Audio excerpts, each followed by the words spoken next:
বাঁচিবিরে ছাড়িয়া যাবে সোনারি জীবন। বলা যাবে না সুবহানাল্লাহ? আরে কত কাল বাঁচিবি রে মুমিন, আর কত কাল বাঁচিবি রে ছাড়িয়া যাবে সোনারি জীবন। তুমি ছাড়িয়া যাবে সোনারি জীবন। মজা সামনে কেরাম তো বলতেছিলাম আল্লাহ রাব্বুল আলামিনের ভয় কিভাবে থাকলে আপনি কোন নিয়ামতটা আল্লাহ রাব্বুল আলামিন আপনাকে দিবে।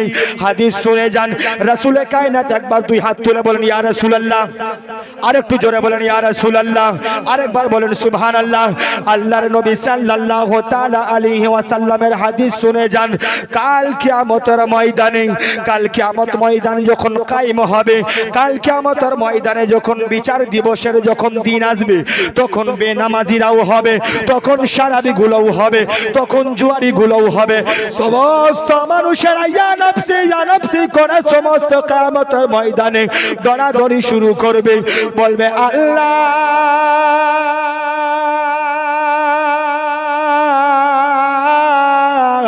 আজকে আমার কি হবে, আজকে আমার কি হবে, এই রকম করে দৌড়াদৌড়ি শুরু করবে।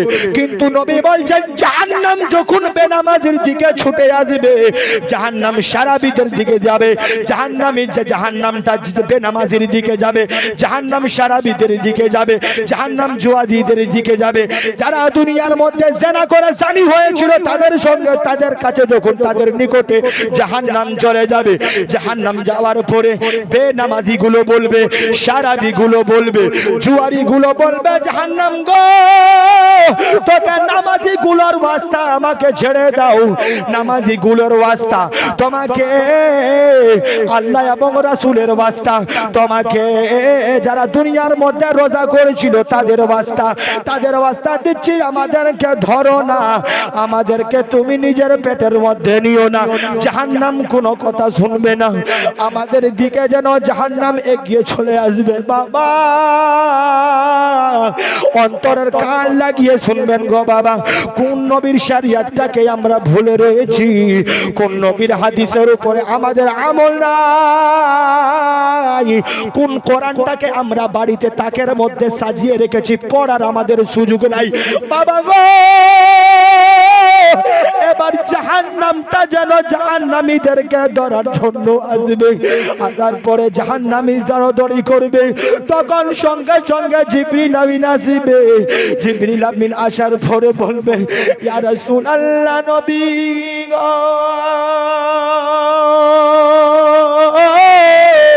এই পেয়ালার মধ্যে পানি আছে গো নবী, আপনার উম্মতদেরকে জাহান্নাম ধরার জন্য যাচ্ছে। নবী গো আপনার উম্মতদেরকে জাহান্নাম নিজের পেটের মধ্যে করার জন্য যাচ্ছে। নবী গো এই পেয়ালার মধ্যে যেইগুলো পানি আছে আপনি জাহান্নামের শরীরের মধ্যে ছিটিয়ে দেন, আমার দয়ার নবী সেই কাজটা করবে। আমার দয়ার নবী পানিগুলোকে নিয়ে জাহান্নামের উপরে ছিটা মারবে, জাহান্নাম সঙ্গে সঙ্গে উম্মতদেরকে ছেড়ে দূরে সরে যাবে, দূরে পালিয়ে যাবে। আমার দয়ার নবী বলবে জিবরিল আমিন বলো, জিবরিল আমিন বলো, জিবরিল আমিন বলো আমার উম্মতরা আমার আল্লাহর মানে কি আল্লাহ রাব্বুল আলামিনের কথা বলেছে, তবুও জাহান্নাম দূরে সরে গেল না। নামাজীদের মানে কি নামাজীদের, রোজাদারদের, হাজীদের, সমস্ত মানুষের কথা বলেছে, জাহান্নাম দূরে সরে যায়নি। কিন্তু এই পানি জাহান্নামের উপরে পড়ার সঙ্গে সঙ্গে জাহান্নাম কেন দূরে সরে গেল? বাবারা ভাইরা গভীর মনোযোগ দিয়ে শুনবেন। এবার জিবরিল আমিন বলবে ইয়া রাসূলুল্লাহ ইয়া হাবিবাল্লাহ এইগুলো পানি কোনো আম পানি নাই, এমন এইগুলো পানি কোনো সাধারণ পানি নাই গো ইয়া রাসূলুল্লাহ। আপনার উম্মতেরা যেইগুলো উম্মত আপনার ফজরের নামাজ পড়েছে কান্নাকাটি করেছে, যেইগুলো উম্মত যোহরের নামাজ পড়েছে আবার কান্নাকাটি করেছে, নবী গো যেইগুলো উম্মত আসরের নামাজ পড়েছে কান্নাকাটি করেছে ইয়া রাসূলুল্লাহ যেইগুলো মানুষ আপনার রাত 12টার দিকে 1টার দিকে তাহাজ্জুদের নামাজ আদায় করেছে, নিজের মাথাটাকে জমিনের মধ্যে রেখে 2টা চোখের পানি ছেড়ে ছেড়ে কান্না করেছে।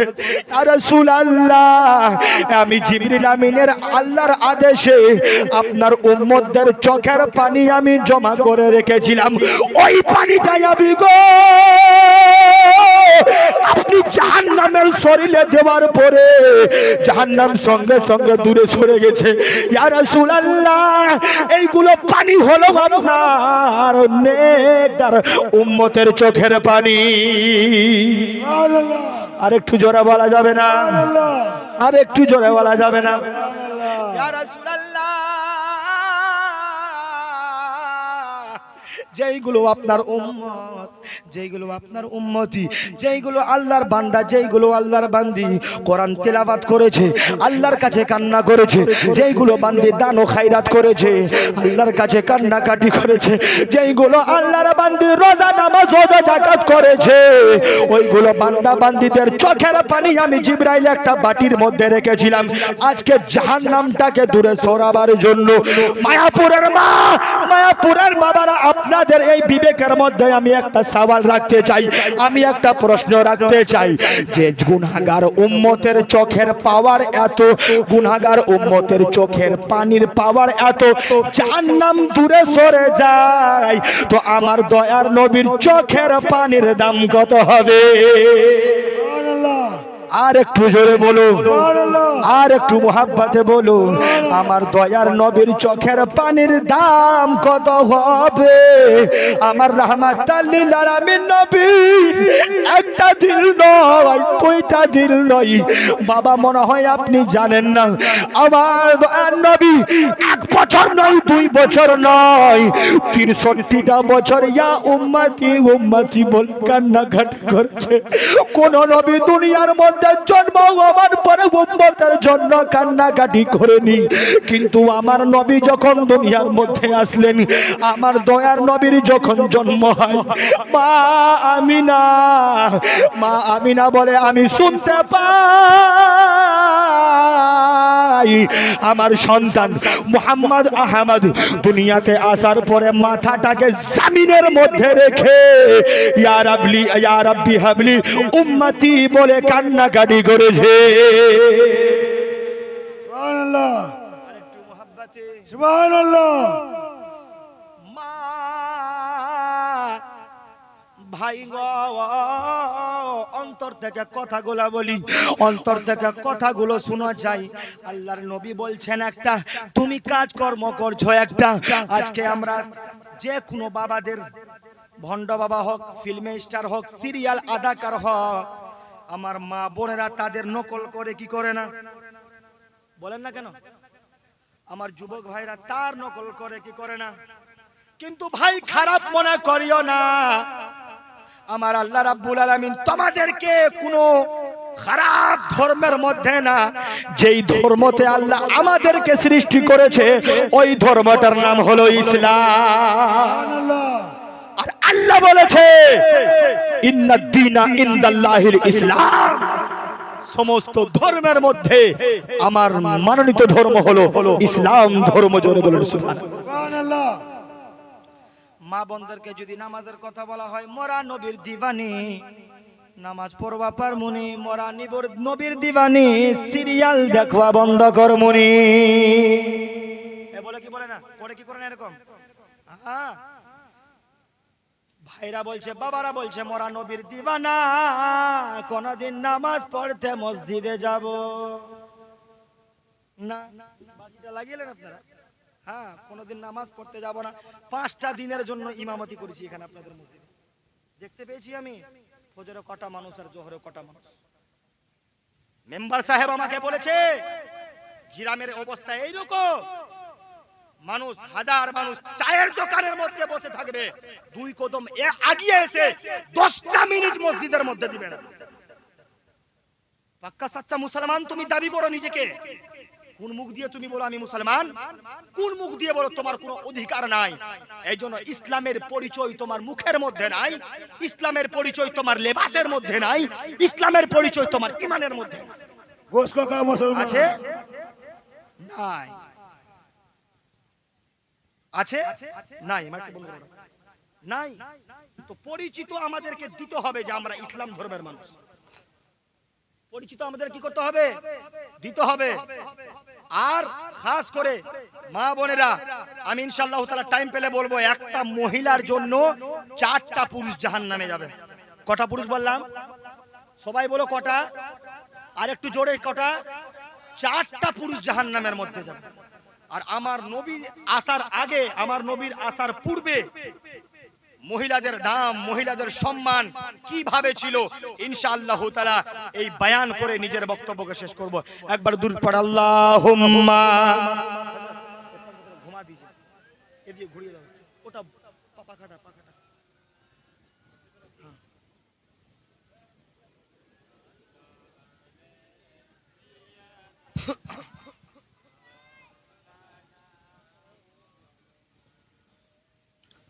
স্পিরিটটা থাকলে বাড়িয়ে দেন, স্পিরিট ঠিক আছে থাক। তো মুআজ্জাজ সামিনী কেরাম, মায়েরা গল্প করিয়েন না। মুআজ্জাজ সামিনী কেরাম, আমার আপনার নবী সাল্লাল্লাহু তাআলা আলাইহি ওয়াসাল্লাম দুনিয়াতে আসার পূর্বে মহিলা তোমাদের কোনো সম্মান ছিল না, তোমাদের কোনো দাম ছিল না, তোমাদের কোনো ভ্যালু ছিল না। মা তোমাদেরকে মানুষ জীবিত দাফন করতো। গভীর মনোযোগ দিয়ে শুনবেন, 5 মিনিট ধৈর্য ধরে বসেন, কোনো দিকে নজর দিবেন না। অবশ্যই আমার নবীর শান মান আপনি 5 মিনিটের মধ্যেই বুঝতে পারবেন কোন নবীকে আমরা পেলাম, কোন নবীকে পেয়ে আমরা খুশি হলাম না, কোন নবীর শরিয়তটাকে আমরা ছেড়েছি, কোন নবীর আমরা উম্মত, কোন নবী আমাদের জন্য 63 বছর আমাদের জন্য দুনিয়ার মধ্যে কান্নাকাটি করেছেন, আবার কবরের মধ্যে আমাদের জন্য ওই নবী বাঁচাতে আসবেন, আবার কাল কিয়ামতের ময়দানে ওই নবী আমাদেরকে শাফাআত করবে। একটু জোরে হবে না? ওই নবী শাফাআত করবে। মা তোমাদের কোনো দাম ছিল না, তোমাদের কোনো সম্মান ছিল না। আমার দয়ার নবীর আসার আগের কথা বলছি, আমার দয়ার নবী আসার পূর্বের কথা বলছি। জাহিলিয়াতের জামানা ছিল, জাহিলিয়াতের যুগ ছিল, মহিলাদের সম্মান ছিল না। নিজের বাবাগুলো নিজের মেয়েকে জীবিত দাফন করে ফেলতো। আচ্ছা বাবা বলেন, এই জামানাতে কোনো বাবা নিজের মেয়েকে জীবিত দাফন করতে পারবে? দাফন করতে পারবে? মারতে পারবে না, দাফন করতে পারবে না। মা শুনে যান, মা খালা শুনে যান, রাতের বেলা আল্লাহর নবী আসার আগে তোমাদের সম্মান এটাই ছিল, তোমাদের সম্মান, তোমাদের রিসপেক্ট এটাই ছিল। দুনিয়াতে আসার পরে নিজের মা, নিজের বাবাগুলো মেয়ের গলার মধ্যে হাত রেখে মেরে দিত, মেয়ের গলার মধ্যে, কচি গলার মধ্যে যেন ছুরি চালিয়ে মেরে দিত, কচি গলার মধ্যে, কচি মুখের মধ্যে লবণ দিয়ে মেরে ফেলতো। আবার একটু যদি বড় হতো, আবার জীবিত মেয়েকে দাফন করে মেরে ফেলতো। একদিনের ঘটনা, আমার দয়ার নবী সাল্লাল্লাহু তাআলা আলাইহি ওয়াসাল্লাম সাহাবীদেরকে নিয়ে বসে আছেন। বসে আসার পরে আমার দয়ার নবী সাল্লাল্লাহু তাআলা আলাইহি ওয়াসাল্লাম সাহাবীদেরকে নিয়ে কোরআন এবং নিজের হাদিসের কথা মানুষের কাছে প্রচার করতে লাগলেন। সাহাবায়ে কেরাম বক্ষ করে ভালো করে দয়ার নবীকে শুনতে লাগলেন, আমার নবীকে সামাআত করতে লাগলেন। তার মধ্যে হালকা হালকা যেন কান্নাকাটির শব্দ আসে। আমার দয়ার নবী বলে, আবু বকর দেখো কোন মানুষটা কান্নাকাটি করে, কোন মানুষটার চোখের মধ্যে জল, কোন মানুষটা এত দুঃখ ভরা কান্নাকাটি করে। আবু বকর সিদ্দিক দেখলেন এক সাহাবী কান্নাকাটি করে, সাহাবীকে নিয়ে আসা হলো। নিয়ে আসার পরে বললেন, ইয়া রাসূলুল্লাহ, আমার নবী বললেন, সাহাবী বলো তুমি কেন, তোমার দুইটা চোখের মধ্যে জল, তুমি কেন কান্নাকাটি করো? সাহাবী বললেন, ইয়া নবী, ইয়া রাসূলুল্লাহ, নবীজি, ইয়া নবী আল্লাহ, নবীজি আপনি বলেছেন যেই মানুষের একটা মেয়ে হবে সেই মানুষটা জান্নাতি হবে। বলেন না সুবহানাল্লাহ। যেই মেয়ে যেই মানুষের দুইটা মেয়ে সেই মানুষটা জান্নাতি যাবে, যেই মানুষটার তিনটা মেয়ে হবে গো নবী আপনি বলেছেন আমার নবীর সঙ্গে জান্নাতি যাবে। কিন্তু আমি এই জন্য কান্নাকাটি করি নবী গো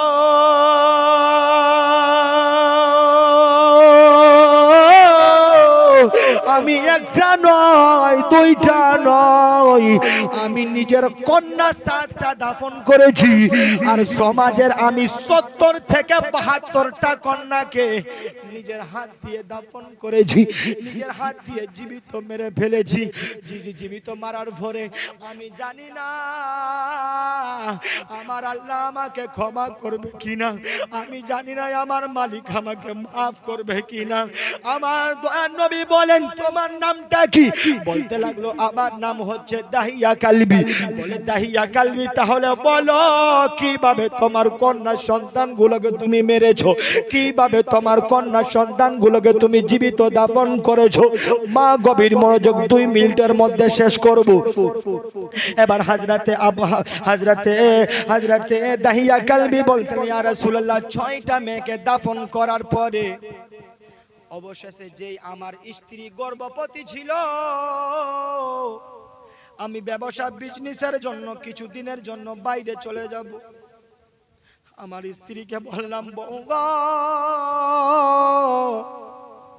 তোমার পেটের মধ্যে যেটা সন্তান আছে সন্তানটা যদি ছেলে হয় সোনার প্যাকেট করে তুমি তাকে রেখে দিও, আর যদি মেয়ে হয় আমি যেইভাবে 7টা থেকে 6টা কন্যা সন্তানকে জীবিত দাফন করেছি সেই রকম তুমি ওই ছোট্ট মেয়েটাকে আমার দাফন করে দিও। আচ্ছা মায়াপুরের বাবারা ভাইরা, মা দুঃখিনী এই কাজ কোনোদিন করতে পারে নাকি? কোনদিন করতে পারে না। দাহিয়া কালবি আমার ব্যবসা বিজনেসের জন্য যখন বাইরে চলে যায়, হাঁটি হাঁটি পা পা করে 1 দিন হলো 2 দিন হলো 3 দিন হলো 1 মাস 2 মাস পরে যখন গর্ভবতী মহিলা বাচ্চা যখন জন্ম হবে, বাচ্চা জন্ম হওয়ার পর মহিলা দুইটার মধ্যে বলে আল্লাহ আমাকে কন্যা সন্তান দিও না, আমাকে পুত্র মানে কি সন্তান দাও, আমাকে ছেলে দিয়ে দাও। কিন্তু আল্লাহর রহম দেখেন, আল্লাহর রহমত দেখেন, সেই মহিলাটার পুত্র সন্তান ছেলে সন্তান না, সেই মহিলাটাকে আল্লাহ রাব্বুল আলামিন কন্যা সন্তান দান করেছে। আর একটু জোরে বলেন, কন্যা সন্তান দান করেছে। এবার মা মারতে পারে না। কিছুদিন হয়ে গেল, জামিলা সেই মেয়েটার নাম রাখলো জামিলা। জামিলা বলে মা গো আমার সঙ্গের ভাইরা বন্ধুরা আমার নিজের বাবার কোলের মধ্যে চাপে বাবা তাদেরকে আদর যত্ন করে, আমি কি আর কোনদিন বাবার আদর পাবো না? সেই জামিলার মা বলে মেয়েরে এই জামানার বাবাগুলো ভালো না, এই জামানার পিতাগুলো ভালো না, এই জামানার বাবাগুলো নিজের কন্যা সন্তানকে জীবিত দাফন করে দেয়। তোমার বাবা তোমাকে রাখবে না, তুমি তোমার বাবাকে নিজের পরিচয় দিও না। হাঁটি হাঁটি পা পা ঘুরে 1 বছর 2 বছর 3 বছর 4 বছর হয়ে যায়। কিছুদিনের পরে ওই দাহিয়া কালবি বাড়িতে আসে, দেখছে জামিলা ছোট্ট মেয়ে বাড়ির মধ্যে খেলাধুলা করে। খেলাধুলা করতে করতে দাহিয়া কালবি বলে স্ত্রী এটা কার? বলতে লাগলো স্বামী গো এই কন্যা সন্তানটা হলো আপনার, কেন তুমি মারনি? বলে স্বামী গো আপনি যেমন 6টা মেয়েকে জীবিত দাফন করেছেন সেইভাবে আমি এই মেয়েটাকে মারার জন্য প্রস্তুত হলাম। হাতের মধ্যে চুরি নিলাম, হাতের মধ্যে ধরে নিলাম, কিন্তু মায়ের মমতাটা জেগে উঠলো। স্বামী গো আমার জামিলার মুখটা দেখতে তোমার মতো, আমার জামিলার নাকটা তোমার মতো, আমার জামিলার চোখটা তোমার মতো। স্বামী গো, আমি পা মারতে পারলাম না, আপনার কাছে দুইটা হাত জোর করে ক্ষমা চাই। আমার মেয়েকে তুমি মেরো না, আমার পরিজন পড়লে আমার মেয়েকে নিয়ে তোমার বাড়ি থেকে অন্য জায়গা চলে যাব, তোমার পরিচয় দেব না, তোমার মান সম্মান সমাজ থেকে নষ্ট করব না। এই কথা জামিলার বাবা দাহিয়া কালবি শোনার পরে, দাহিয়া কালবি যখন রাতের মধ্যে ঘুমায় তখন কিন্তু জামিলাকে কিছু বলে না। গভীর মনোযোগ দিয়ে মা বোনেরা, তখন জামিলাকে কিছু বলে না, তখন কিছু বলল না। রাতের মধ্যে যখন ঘুমের মধ্যে ঘুমায়, শয়তান বারবার শরীরের মধ্যে এসে, বারবার স্বপ্নের মধ্যে এসে, বারবার দিবাগার মধ্যে ধাক্কা দিয়ে বলে, দাহিয়া কালবি, তুমি তো এই সমাজের 70 থেকে 72টা কন্যা সন্তানকে দাফন করেছো, এই কন্যা সন্তানকে তুমি কেন দাফন করতে পারো না? তোমার ক্ষমতা কেন হয় না? নিজের যেই রকম 6টা কন্যা সন্তানকে তুমি জীবিত দাফন করেছো, সেই রকম এই কন্যা সন্তানটাকে তুমি দাফন করো। দাহিয়া কালবিকে যখন শয়তান নিজের চক্রান্তে ফেললো, দাহিয়া কালবি সকাল হওয়ার পরে এবার তার স্ত্রীকে বলতে লাগলো, তোমার মেয়েকে আমি মারবো না। এবার গভীর মনোযোগ, তোমার মেয়েকে আমি, তোমার মেয়েকে আমি, তোমার মেয়েকে আমি, তোমার মেয়েকে আমি মারবো না, তোমার মেয়েকে আমি নিমন্ত্রণ খেতে নিয়ে যাব, তোমার মেয়েকে আমি ভোজ খেতে নিয়ে যাব, তোমার মেয়েকে আমি দাওয়াতে নিয়ে যাব, তোমার মেয়েকে সাজিয়ে দাও, গুজিয়ে দাও। মুআজ্জাজ সামনে کرام এই কথা বলার পরে জামিলা বলে, মা তুমি না তো বলেছিলে আমার বাবা খারাপ, দেখো আমার বাবা আমাকে দাওয়াত খেতে নিয়ে যাবে, আমার বাবা আমাকে নিমন্ত্রণে নিয়ে যাবে, আমার বাবা আমাকে ভোজ খেতে নিয়ে যাবে। মা দাও দাও, আমি জামিলাকে সুন্দর করে সাজাইয়া দাও, দাও দাও, আমি জামিলার চোখের মধ্যে সুরমা লাগিয়ে দাও, নতুন আমার পরনের মধ্যে লেবাস তুমি পরিয়ে দাও, পরিধান করিয়ে দাও। মা যখন জামিলার শরীরের মধ্যে যখন পানি ঢালে, পানি ঢালতে পারে না, জামিলাকে বলে, বেটি রে কেন জানি তোমার শরীরের মধ্যে পানি ঢালতে পারে না, আমার হাত যেন কাঁপা কাঁপি করে, আমি তোমাকে কাপড় পরাতে পারি না। বেটি জামিলা, যতক্ষণ পর্যন্ত তুমি আমার মেয়ে আমার বাড়িতে ফিরে না আসো, আমি জামিলার মা, আমি তোমার মা, ততক্ষণ পর্যন্ত বাড়ির মধ্যে একটাও ঘন্টা আরাম করব না। জামিলা, তোমার জন্য আমি সারাটা দিন এই দরজার কাছে দাঁড়িয়ে থাকবো। বাবা দেখেন, আপনার কন্যা সন্তানের দাম ছিল না, মা শুনেন, আপনাদের কোনো দাম ছিল না, কোনো সম্মান ছিল না, আমার নবী আসার পর আপনাদের কদমের নিচে জান্নাত রেখে দিয়েছে। বলেন সুবহানাল্লাহ, বলেন না সুবহানাল্লাহ। বলি আমি মায়াপুরে, বলি আমি মায়াপুরে, নবীর হাদিস শুনো না, আমার নবী বলে মায়ের মনে ব্যথা দিও না রে, আমার নবী বলে মায়ের মনে, বলেন ব্যথা, ব্যথা দিও না। আচ্ছা, মায়েদের দিক দিয়ে একটা 500 একটা 200 এসেছিল, বাবাদের কাছ থেকে আমাকে ফিরিয়ে যাবেন? কোনো আমার বাবা নাই যে মায়েদের মোকাবেলা করে? কোনো বাবা যদি আছেন, মায়েদের সমান বেশি চাইবো না আমি, কোনো বাবা আমার 500 টাকা হাত তুলেন, এখন যদি না থাকে পরে দিবেন ইনশাআল্লাহ তাআলা। মায়ের জন্য যদি দিবেন, নবী বলেছেন as-সাদকাতু তারাদ্দুল বালা, সাদকা দিলে বালা মুসিবত দূর হয়। আর যার জন্য আপনি সাদকা দিবেন, যার জন্য আপনি দান ও খায়রাত করবেন, ওই ব্যক্তির দানটাকে যদি আল্লাহ কবুল করে, তার মা বাপের জান্নাত, কবরটাকে জান্নাতের টুকরা বানিয়ে দিবে আল্লাহ। বলেন সুবহানাল্লাহ। কোনো বাবা আমার নাই, একটা মায়ের জন্য 500 টাকা ইনশাআল্লাহ তাআলা। মুসাফির মানুষ ভাই, দোয়া করে যাব। মা বাবা আপনার জন্য অনেক, আপনার জন্য সম্পত্তি রেখে গেছে, অনেক জমিন জায়দাদ রেখে গেছে, ইনশাআল্লাহ আপনি ওইগুলো থেকে, আপনাকে আমি দিতে বলি না, কিছু অংশের জন্য, কিছু অংশ মানে যারা পরিমাণ, আপনি খালি আপনার কাছে মুখ ছেড়েছি 500 টাকা, আজকে যদি না দিবেন কালকে দিবেন, কালকে না দিবেন পরশু দিবেন, পরশু যদি না দিবেন তো মরার পরে দিবেন। হ্যাঁ, মহিলারা বুঝেছে, গল্প করছে মরার পরে কেমনে দিব। হ্যাঁ, দেওয়াল যা যাবে মরার পর আপনি যদি ওয়াসিয়াত করেন মসজিদে আমার বেটা 500 টাকা দান ছিল আমি দেইনি, যদি মরে যায় আমার দিক থেকে দিয়ে দিও, হয়ে গেল। মরার পরে দিবে। আল্লাহ তাবারাক ওয়া তাআলা কবুল করে, সকলে বলেন আমিন। মুআজ্জাজ সামিনে কেরাম গভীর মনোযোগ দিয়ে শুনবেন। এবার জামিলাকে এবার সুন্দর করে সাজিয়ে তার মা যেন বিদায় দিয়ে দেয়, তার মা যেন বিদায় দিয়ে দেয়। জামিলা যাচ্ছে, জামিলার মা পিছন দিকে আছে। বাবা গো, এবার জামিলা দাহিয়া কালবির হাত ধরে যেন চলে যাচ্ছে দাওয়াত খাবার জন্য, চলে যাচ্ছে নিমন্ত্রণ খাবার জন্য। এবার যেতে যেতে যেতে যেতে সংক্ষেপে করছি বাবারা ভাইরা, অনেক বড় ঘটনা, অনেক বড় ওয়াকিয়া সংক্ষেপে করেছি। এবার জামিলাকে নিয়ে দাহিয়া কালবি যেন দাওয়াত খেতে নিয়ে যায় না, অন্য রাস্তা পাহাড়ের দিকে নিয়ে চলে যায়। পাহাড়ের দিকে যাওয়ার পরে জামিলা বলছে, বাবা তুমি তো আমাকে নিয়ে দাওয়াত খেতে যাচ্ছ, তো আমরা কোন জঙ্গলের দিকে চলে যাচ্ছি। এবার জামিলাকে তার বাবা হাঁটি হাঁটি পা পা করে জঙ্গলের দিকে নিয়ে যায়। জঙ্গলের মধ্যে নিয়ে যাওয়ার পরে জামিলাকে দাঁড় করাবার পরে সুন্দর একটা করে গর্ত করলো।